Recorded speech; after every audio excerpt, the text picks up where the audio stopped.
They weren't the biggest tanks of the war, they weren't even the most advanced. Yet somehow, the Panzer IV and the T-34 became the two titans that defined the armored war in the East. When Operation Barbarossa thundered into motion on June 22, 1941, the German army expected another lightning victory. They had crushed France in 6 weeks. They had rolled through the Balkans like a storm.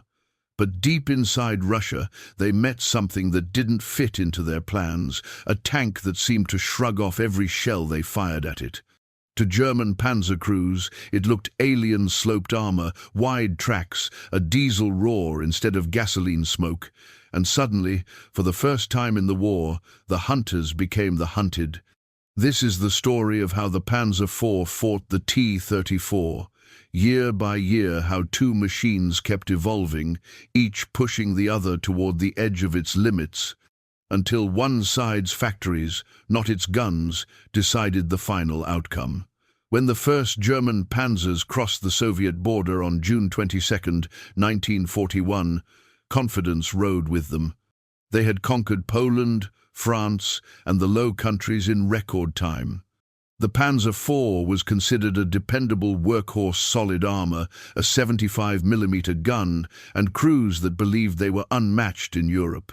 Then they met the T-34. Reports from the front described the first encounters in stunned disbelief. At Brody, near Rovno, German shells from the short-barreled 75mm bounced off sloped armor like pebbles hitting stone. Anti-tank rounds shattered, machine gun fire sparked uselessly. For the first time, German tank crews realized they were outgunned and out-armored. The T-34 was unlike anything they'd faced. Its 76.2mm gun punched through German tanks at common battle ranges. Its angled plates deflected incoming fire that would tear through flat armor. And its wide tracks glided over mud that bogged down the German panzers. It was fast, deadly, and frighteningly modern. But even this new Soviet beast had flaws. Early T-34 seconds carried a two-man turret that forced the commander to load and fight a fatal distraction in the chaos of battle. Visibility was poor. Breakdowns were frequent. Many tanks never reached combat because they simply ran out of fuel or overheated along the way. German crews, resourceful as ever, improvised. They called in 88mm anti-aircraft guns to engage the T-34 seconds on the ground, or they crept close to blast tracks and engines with explosives. Sometimes they lured Soviet tanks into kill zones where field guns or aircraft finished the job. But make no mistake, the shock was real. Commanders who'd marched east expecting another easy campaign suddenly faced a machine that nullified their experience and technology. The T-34 forced the German army to confront a bitter truth. Its most common tank, the Panzer IV, was no longer good enough. And that realization set off a desperate arms race, one that would transform both machines and the entire Eastern Front in just a single year. The shock of the T-34 rippled through Berlin like a thunderclap. Reports from the front spoke of invincible Soviet tanks and terrified crews abandoning vehicles that couldn't scratch their armor. For a nation that prided itself on engineering, this was intolerable. Hitler demanded answers. The Panzer Commission convened emergency meetings through late 1941, studying captured T-34 seconds with forensic obsession. German engineers crawled over their welded hulls and sloped plates, measuring angles, inspecting steel quality, and quietly admitting something few dared say aloud: the Soviets had outdesigned them. The response was swift and ruthless. The Panzer IV would not be replaced, it would be reborn. By the spring of 1942, new variants rolled off the lines at Kruppgrusen and Vomag. The most important change was its gun. The short 75mm was gone, replaced by the long-barreled KG 40 liters, 43. With a higher muzzle velocity, it could finally pierce the T-34's frontal armor at combat ranges up to 1,000 meters. For the first time since Barbarossa, panzer crews could fight on more equal terms. Armor was thickened too. Flat plates were bolted over weak points, skirt protection began appearing along the sides, and the hull's overall profile grew heavier, more defiant. These additions made the Panzer IV less agile, but its crews didn't care. They wanted survival. Meanwhile, Soviet factories were doing the opposite, simplifying. Under evacuation east of the Urals, production lines were stripped to essentials. Turrets became hexagonal, cast parts replaced complex welds, and quality control was traded for speed. Soviet engineers knew quantity was their greatest weapon. When the upgraded Panzer IV F2 and G reached the front in mid-1942, the effect was immediate. At battles like Kharkov and Voronezh, German crews once again destroyed T-34 seconds at range instead of at suicide distance. Confidence returned, tactics improved, and the myth of Soviet invincibility cracked. Yet victory on the Eastern Front never came cheaply. For every panzer saved by its new gun, another was lost to the endless Soviet tide. The T-34 might not have been superior anymore, but there were thousands more of them. By year's end, both sides had learned the same lesson. Technology alone couldn't win this war. It would take endurance, adaptation, and an industrial will that could outlast the other. And as both nations rearmed for the coming year, a deadly equilibrium emerged, one that would explode in the summer of 1943 at a place called Kursk. By 1943, the duel between the Panzer IV and the T-34 had entered a new phase one of balance, exhaustion, and industrial obsession. The shock of Barbarossa was long gone. Now, both sides fielded machines, refined by 2 brutal years of trial and error. The Panzer IV, once an infantry support vehicle, had evolved into Germany's true workhorse. The new Ausf H variant came armed with the long 75mm L-48 gun, powerful enough to punch through a T-34 at over 800 meters. Its hull was wrapped in thickened armor, and Schutzen side skirts were fitted to guard against Soviet anti-tank rifles. It was no longer fragile, it was a brawler. But the Soviets weren't standing still.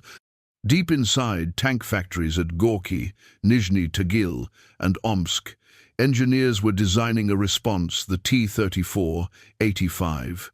By enlarging the turret ring and installing a new 3-man turret, they freed the commander from loading duties, massively improving coordination. The 85mm gun that followed was a monster, capable of blasting through the Panzer IV's protection at similar ranges. Yet before this new tank could arrive in mass numbers, the Red Army had to fight with what it had, and that meant throwing countless T-34 76 seconds into the largest tank battle in history, Kursk. July 1943, over 6,000 tanks converged in the rolling plains of Western Russia. The Germans launched Operation Citadel, their last great offensive in the east. Panzer IVs, Panthers, and Tigers led the spearheads, while Soviet minefields, anti-tank guns, and dug-in T-34 seconds waited in layers. In the chaos of Kursk, the Panzer IV proved its worth once again. Its gun could kill at distance, its armor, though still vulnerable, could take a hit or two. But there were simply too many Soviet tanks. Each German loss hurt every destroyed Panzer IV, represented skilled men and scarce machinery that couldn't be easily replaced. For the Soviets, a loss was a number on a report. The factories would send more. Both sides bled heavily. Soviet tank brigades were reduced to shells, while German divisions lost irreplaceable veterans. Kursk ended not with a breakthrough, but with realization the tank war had become a contest neither side could truly dominate. The Panzer IV could now meet the T-34 on equal footing, but equality in a war of attrition was a dangerous illusion. Germany could not build fast enough, and the Red Army could. And as 1943 drew to a close, new Soviet tanks with 85mm guns rolled off the lines in waves. The balance that Germany had fought to reclaim was about to tilt again, this time for good. By 1944, the duel between the Panzer IV and the T-34 was no longer just about armor and firepower. It was about survival and who could outbuild the other. The Panzer IV had reached the end of its evolution. The Ausf J, its final version, was simpler, cheaper, and stripped of luxuries. The Germans removed electric turret motors to save copper, replaced gears with manual cranks, and reduced side armor to stretch steel supplies. It was still deadly, but no longer refined. Every tank that rolled out of the factory was a compromise between engineering brilliance and desperation. Across the steppe, Soviet factories roared day and night. The T-34-85 had become the Soviet Union's armored heartbeat, mass-produced in tens of thousands. Its 85mm gun could duel the Panzer IV and even threaten the Panther's flank. It wasn't perfect, but it was good enough, and there were always more coming. On the Eastern Front, these two machines clashed from Ukraine to Poland, from the ruins of Minsk to the gates of Berlin. The Panzer IV crews, once the hunters of 1941, were now hunted, ambushed by waves of T-34 seconds, backed by artillery, aircraft, and infantry. Every village became a battlefield, every field a graveyard of steel, and yet, even in these final years, the Panzer IV refused to die quietly. Veteran crews turned experience into an edge, using terrain, smoke, and ambush tactics to score kills far beyond what numbers alone could predict. But the arithmetic of war was merciless. Germany built roughly 9,000 Panzer IVs during the entire conflict. The Soviet Union built more than 50,000 T-34 seconds.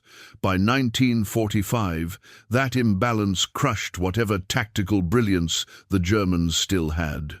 When Soviet forces entered Berlin, hundreds of T-34 85 seconds rolled through the shattered streets, symbols of an empire that had learned to outbuild and outlast.